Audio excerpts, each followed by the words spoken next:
பிள்ளைகளே, ஒவ்வொரு நாளும் இந்த வீடியோ மூலிமா உங்களை காண்பதில் மிகுந்த மகிழ்ச்சி அடைகிறேன், சந்தோஷப்படுகிறேன். சங்கீதம் 86 ஒரு வார்த்தை சொல்லப்படுகிறது.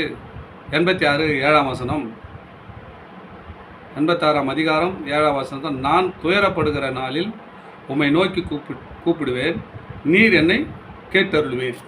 பாருங்கள், தாவீதுடைய வாழ்க்கையில் துயரம், போராட்டம் எல்லாம் இருந்தது. அந்த நாளில் தான் நோக்கி கூப்பிட்றாரு. தாவீது எப்பவுமே கூப்பிட்டுக்கிறாரு. இங்கே வசனம் என்ன சொல்லுதுன்னா, அந்த கூர்த்து கவனிங்கள். நான் துயரப்படுகிற நாளில் உம்மை நோக்கி கூப்பிடுவேன், நீர் என்னை கேட்டருளினீர். நம்ம திடீர்னு போய் இப்போ துயரம் வரும்போது கேட்டால் அவருக்கு பதில் அளிக்க மாட்டார். தாவீது தொடர்ந்து தொடர்ந்து தொடர்ந்து அவருடைய பாதையில் அவருடைய பாதத்தில் அமர்ந்து தொடர்ந்து அவர் பேசி கொண்டு இருக்கிறனால தான் எப்போ துயரம் வந்து கேட்டாலும் உடனே பதில் தரார். ஏன்னு வச்சியா, எப்போதும் அவருடைய துதி என் வாயில் இருக்கும் என்று சொல்கிறார். ஒரு வேத வசனம் சொல்லப்படுகிறார். எப்பொழுதும் தேவனுடைய துதி என் வாயில் இருக்கும். அதனால் என்ன பண்ணார், உடனே பதில் கொடுப்பாராம், செவி சாய்ப்பாராம். இதே போல் நம்ம வாழ்க்கையில் நம்ம அவர்கிட்ட கிட்ட சேராதபடி இருக்கலாம், தேவனுடைய வார்த்தை பதில் வராதபடி சோர்ந்து போயிருக்கலாம். ஆண்டவர் நான் நான் துயரப்படுகிற நாளில் உம்மை நோக்கி கூப்பிடுவேன். யாரெல்லாம் நோக்கி கொடுப்பாருங்க? துயரப்படுவேன்னு.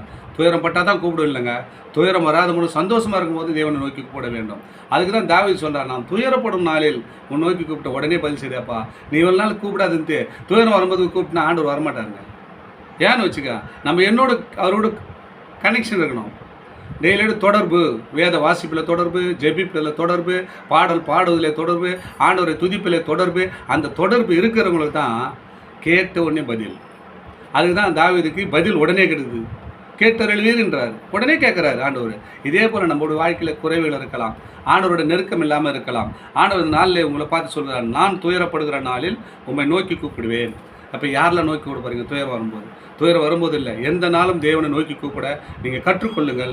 தாவீதுடைய வாழ்க்கையில் பிரகாசமான ஒரு தாவீதுக்கு தன் விளக்கை வைத்தது போல, தாவீது என் இறுதிக்கு ஏற்ற தாசன் சொன்னது போல, தேவன் உங்களையும் சொல்லத்தக்கதாய் நீங்கள் மாற வேண்டும்.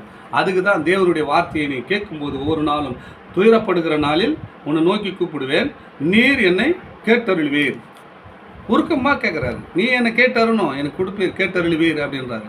அதே போல் நம்மளும் உரிமையாக நம்மளை கேட்க முடியும். ஏன்னு கேட்கணும் வச்சுக்க, நம்ம துதிக்கிறோம், ஆராதிக்கிறோம், பாடல் பாடுறோம், அப்படி வசனத்தை கேட்குறோம், இந்த வீடியோவை பார்க்குறோம், இந்த வசனத்தை முன்னே அநேகருக்கு நம்ம சொல்கிறோம் இல்லையா? இது ஆண்டவர் பார்த்து கொண்டு இருக்கிறாருங்க. அதனால தான் நம்முடைய துயரம் வரும்போது அவர் கேட்டருள்வார். உங்கள் துயரத்தை அவர் கேட்க போகிறாரு. நீங்கள் முதல்ல முறையிடுங்க, அவர்கிட்ட முறையிடுங்க. தாவீது முறையிடுவது போல், துயரப்படும் நாளில் துயரம் வரும்போது நான் கூப்பிடுவேன், உடனே எனக்கு பதில் கொடுக்கணும் அப்படின்னு சொல்கிறேன் இல்லையா? அதே போல் ஒரு ஒரு ஒரு இது கட்டத்தை வைக்கிறார் ஆண்டவர்கிட்ட, என் முறையை வைக்கிறார். எனக்கு இது மாதிரி சூழல் வருது, நீ தான் கேட்டுக்கணும். வேற யாரும் எனக்கு யார் இருக்கிறாங்க? யாரும் கிடையாது.